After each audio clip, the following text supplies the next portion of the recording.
Hi, Andy XL, back with another NFXL podcast, and the third of my 8 pieces looking at the NFL divisions post the draft. And this time it's the turn of the AFC South, one of the most intriguing divisions ahead of this coming season.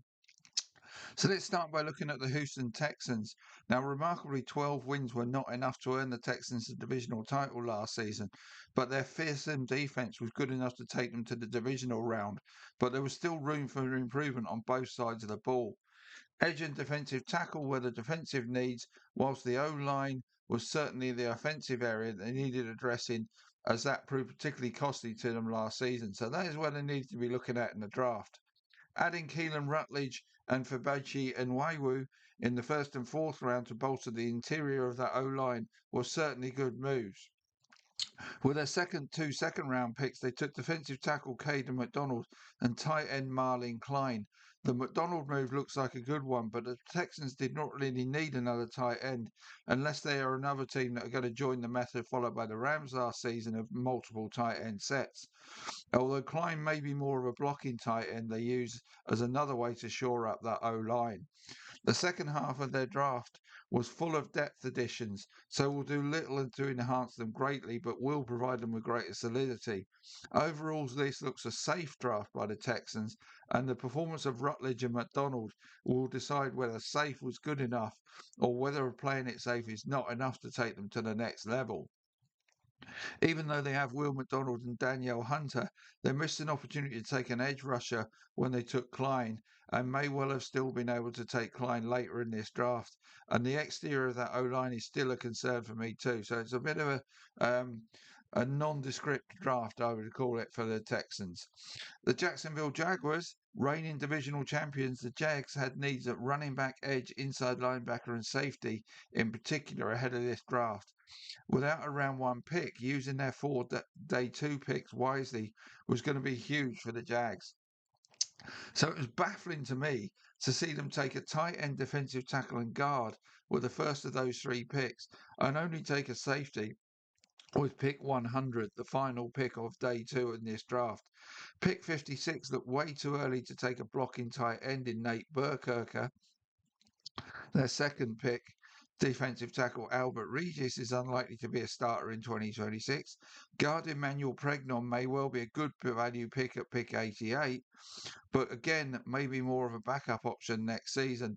Nothing wrong with Jalen Husky as a safety, but no additions at running back, edge, and inside linebacker leave them still in need in those areas.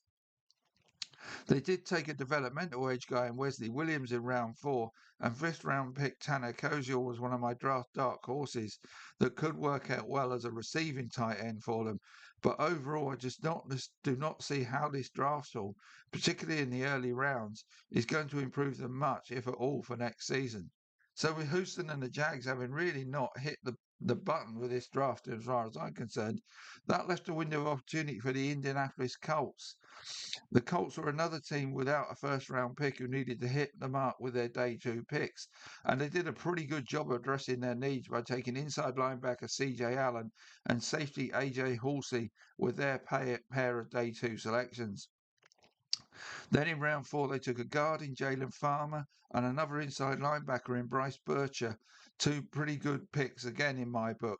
The Colts fell away badly, I should say, after Daniel Jones got hurt last season, as Jonathan Taylor could not single-handedly get them wins after Jones went down.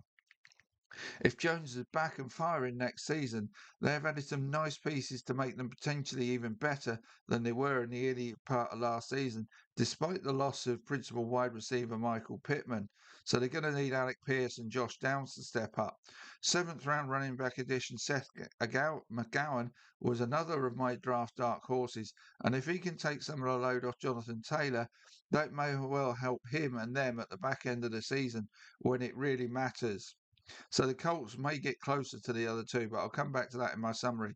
And finally, the Tennessee Titans, with the other 3 teams in this division all being probable plus 500 teams, the Titans face a mighty uphill battle to compete in this division next season off the back of just 3 wins last season. As such, they really needed to nail this draft.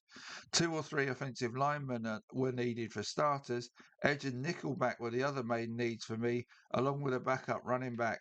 Having added Wandale Robinson via free agency and with Calvin Ridley on board too, spending the fourth overall pick on wide receiver Carnell Tate is hardly a vote of confidence in last year's rookies Elikai Manor and Kimere DK, who had perfectly reasonable rookie seasons. But the Titans do have plenty of quality and depth in their receiver core now after that Tate move. They traded up twice to get a second round one pick and a late second rounder, which they took an edge rusher they certainly needed in Keldrick Falk, and inside linebacker Anthony Hill, which was not a priority for me in this draft. All that trading left them waiting until round 5 for the next picks. I like them taking Fernando Carmona at guard and running back Nick Singleton. Singleton especially may be a good fit as their backup running back with potential upside. But did they leave it too late to address their glaring need on their O-line is the question.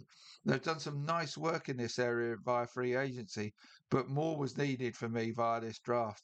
They did add a centre in round 6 in Pat Coogan, but you have to get pretty lucky to find starter quality in rounds 5 and 6. So that O-line remains a potentially massive weakness for the Titans next season, as does the defense, where another edge and a nickelback were needed too. Going back to the O-line, Cam Ward was sacked a league leading 55 times last season, and if he gets another pounding next season, that could really start to affect Ward, who stood up remarkably well to the battering last season. But he's your prize young asset. You've got to protect him more, and if you don't, it could prove costly. So let's sum this up.